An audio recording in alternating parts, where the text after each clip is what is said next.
The last couple sessions was talking about understanding ourselves when it comes to like dealing with people with conflict or interpersonal relationships. This session I think is important as one develops, say, discernment or wisdom or understanding, is not only how to deal with ourselves, but then how to deal with others. And part of that, if we can learn by dealing with ourselves, is to understand that you're talking to a person that also has these issues too, and you have to be aware that they may act and react with defense mechanisms and so forth. And that's why to be aware of that is very important. Here's a couple things I'd like to share with you about communication that's important. I remember coming across this communication wheel. I think the University of California did a study on it some years ago. And they put together like a pie chart. And in this pie chart, they broke up how we communicate. So whenever we communicate, we have to keep in mind of their findings. So their findings is this: 7% of all communication is verbal. Think about that. 7% is verbal. In other words, 93% of all of our communication is nonverbal, like tone of voice, our body language, the intensity, all this kind of stuff that goes with it. We could be communicating completely opposite of what we're speaking. And that is something that you or I must be aware of. Be conscious of that. Like for instance, I'll illustrate it to you. I'm going to say one word. I'm going to say like, dude. What did I say? Now some of you are going to say, well, you said dude. What did I say by saying dude? It takes like a paragraph to explain that. Here's another one, like, dude, or like, hey, dude. Every one of those things are displaying or saying something else.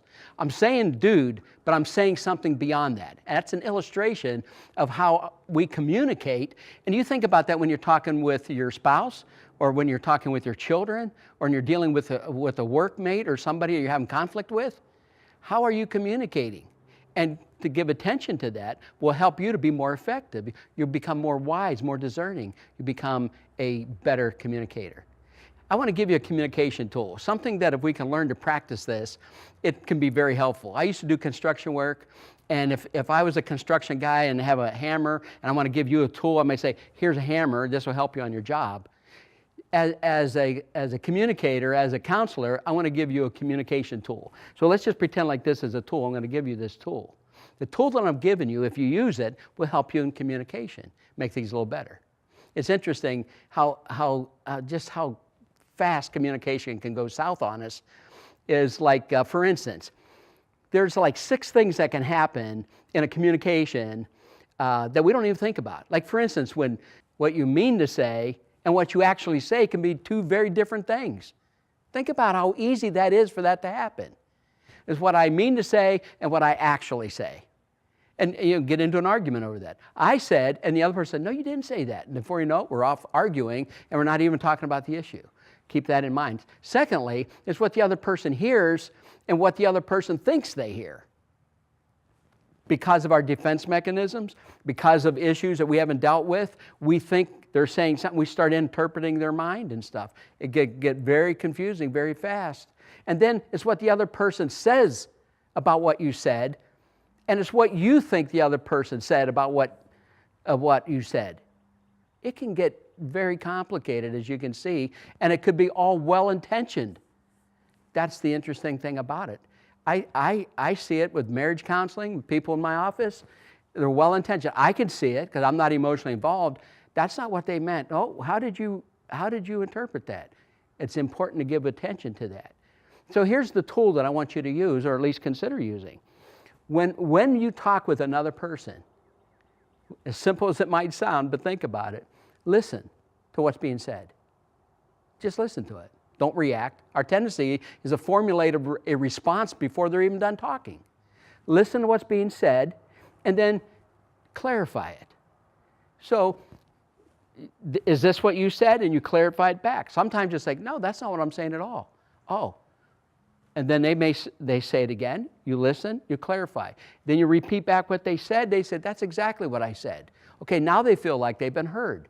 And then when you say, okay, I heard what you said, now they're listening, and then you can respond to it. You can identify at that point, what is the issue we're talking about? I heard what you said.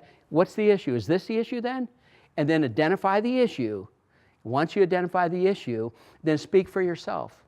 Speak in I statements. When you said that, I feel unloved. Or when you said that, I feel alone. Or when you said that, I feel afraid. You speak for yourself. You're allowed to speak for yourself. When you speak for yourself, the other person can hear that. Our tendency in our frustration, in our communication, our tendency is to attack. Okay, so as soon as someone gets attacked, our natural tendency is to defend ourselves. So now we're up here, yes you did, no you didn't. We're over here doing this, and the issue here is not even being addressed. So here's the issue, but we're up here arguing, and we never solve it, slam the door, walk out, and nothing's ever done. So if we can learn to listen, clarify, identify the issue, speak for yourself, and then come up with a resolution. Well, what's the answer to this? How can we solve this? And if two people want to find a resolution, there's always a resolution. Absolutely, especially with the help of the Lord. So God wants to help us in that.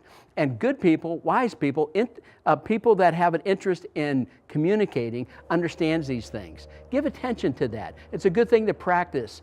Start practicing the communication tool and see if it doesn't change the dynamic of your relationships that you find yourself in.